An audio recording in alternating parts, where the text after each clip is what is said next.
blind support is not going to replace whatever it is that she needs to face. Just the same way nga mo na gi-face po ni PRRD sa ICC.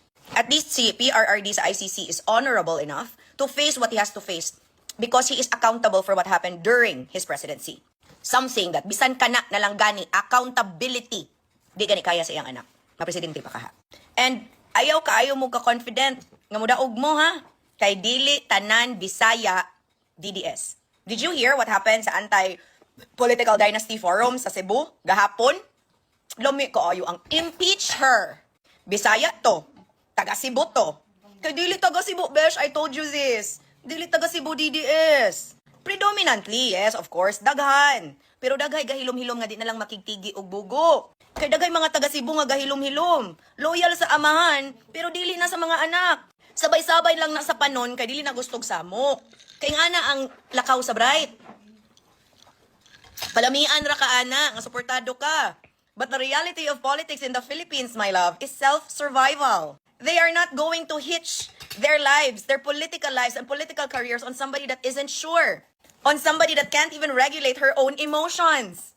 Unsaon man na, og makigtigi na siya other world leaders niya, sa puton siya, unsaon man na, dauton si mga trolls. Diba? Sa puton mo ana sa laing mga world leaders, nga biklon siya bayot, unsaon man na nato, ato nang i-bash sa Facebook. Di naman gani ko ninyo kayang ako rani. Diba? Gadaster naman gani ko. Kung ano man gani mo na, tarantar naman gani mo tanan, may mo ako'y dapat ma-worry. Girl, I'm not the one facing impeachment.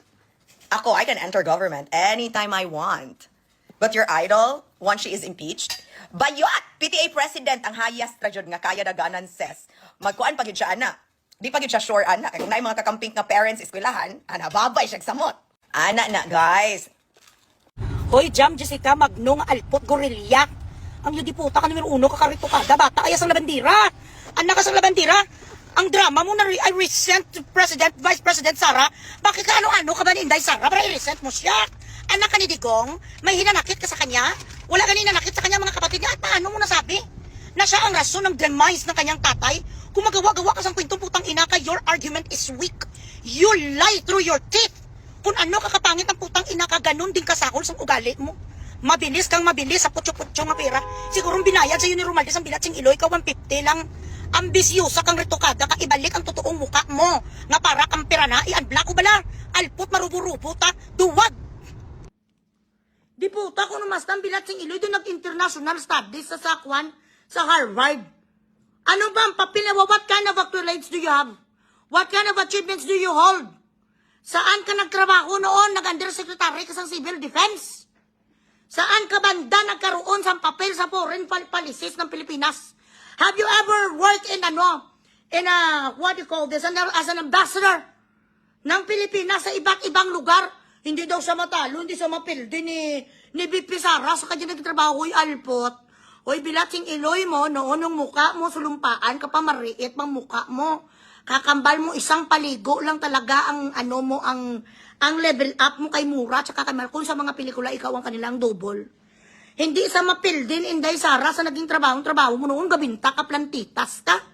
Ang binibinta mo mga kahoy-kahoy.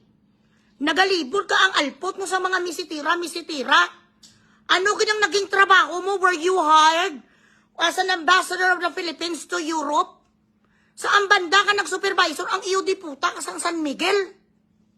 Wala ka nagtatrabaho, okay, ipaskil ang resume mo. Saan ka na-hire? There is no comparison between you and Sara Duterte. Ayabaw ka lang pingasan sa iyo di puta.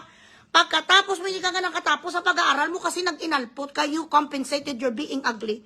The lack of physical attributes that you have, you try to compensate it being a whore.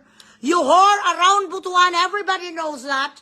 Your neighbors, your relatives, your friends, everybody that knows you inside and out. And it's so amazing that when I posted about you, everyone, including your bloodline, hindi bloodline sang nag-adapt sa imo ha, kasi hindi mo naman na bloodline, i-bloodline mo sa tuong nanay, sa totoong nanay mo. Nga, labandira, anong sabi nila, sa tagal-tagal napansin mo rin ang bubuwet.